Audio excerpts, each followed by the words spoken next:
Bonjour et merci de nous rejoindre.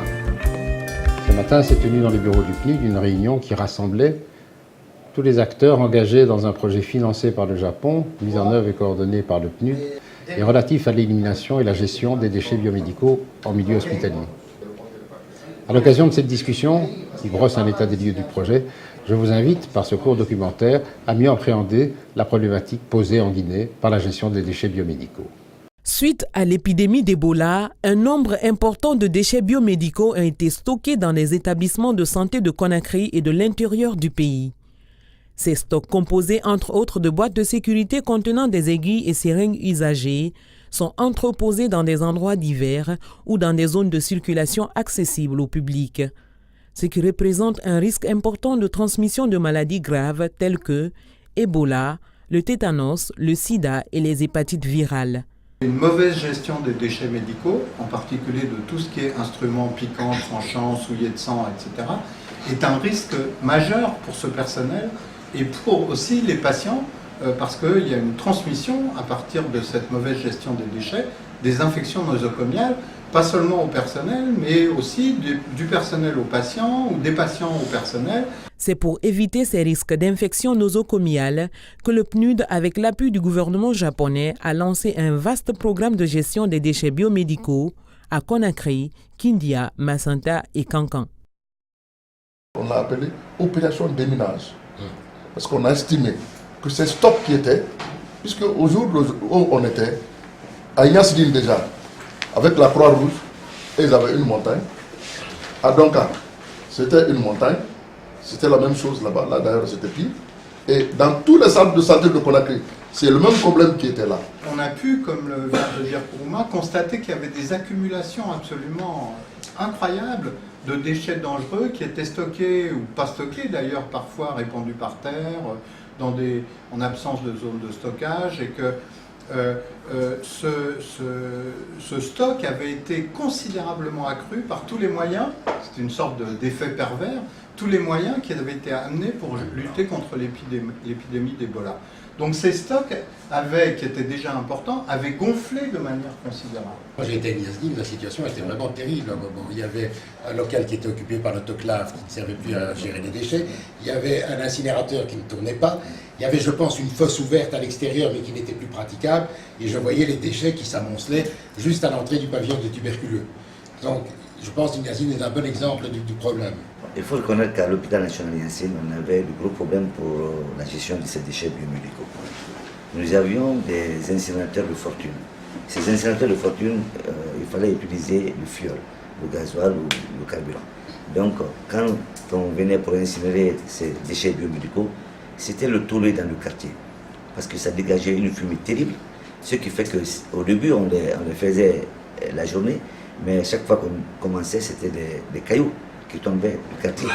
Donc on était obligé de travailler nuitamment. L'opération de déminage a démarré par la quantification et la formation des volontaires et des agents de santé dans la gestion des déchets biomédicaux à Conakry et Kindia par la Croix-Rouge guinéenne, appuyée par la Fédération internationale de la Croix-Rouge et à Macenta par la Croix-Rouge française.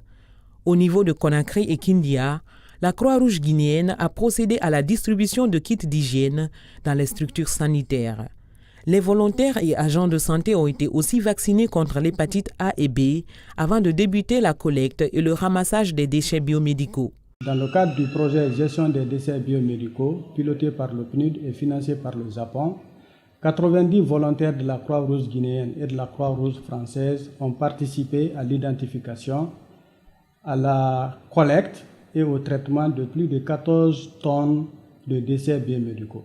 On a mis en place 3 véhicules au niveau de Kindia, 3 véhicules également au niveau de Conakry, et tous les volontaires, n'est-ce pas, qui étaient engagés dans ce projet mettaient les ordures bien déjà triées au niveau donc des structures de santé et mis dans des sacs et ensuite pulvérisés et mis dans des sacs à poubelle.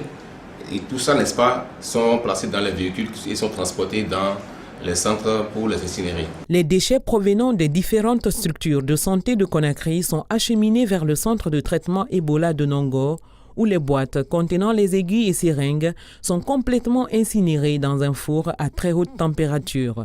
À Kindia, les déchets biomédicaux des 14 structures de santé sont aussi centralisés au niveau de l'hôpital régional pour être incinérés. Sur Kindia, par contre, je pense que c'est intéressant, c'est qu'il y a une initiative qui a été menée conjointe entre Opal et l'hôpital de Kindia pour la prise en charge d'un problème de A jusqu'à Z, si je ne me trompe pas. Nous, on a quantifié en fait quel était le coût de l'incinérateur pour leur production à eux. Et cette production, on l'a répartie par pourcentage, à chaque fois en fait, en fonction de chaque centre de santé, qu'est-ce qu'il produisait. Et ça nous permet en fait d'avoir un schéma de répartition des coûts de cet incinérateur. Nous, on appuie la DPS de Massinta depuis près de 18 mois et c'était une préoccupation majeure, c'était le traitement de ces déchets qu'on constatait et on n'avait pas vraiment de solution à part tout ramener au CTE, ce qu'on a fini par faire dans le cadre de ce projet.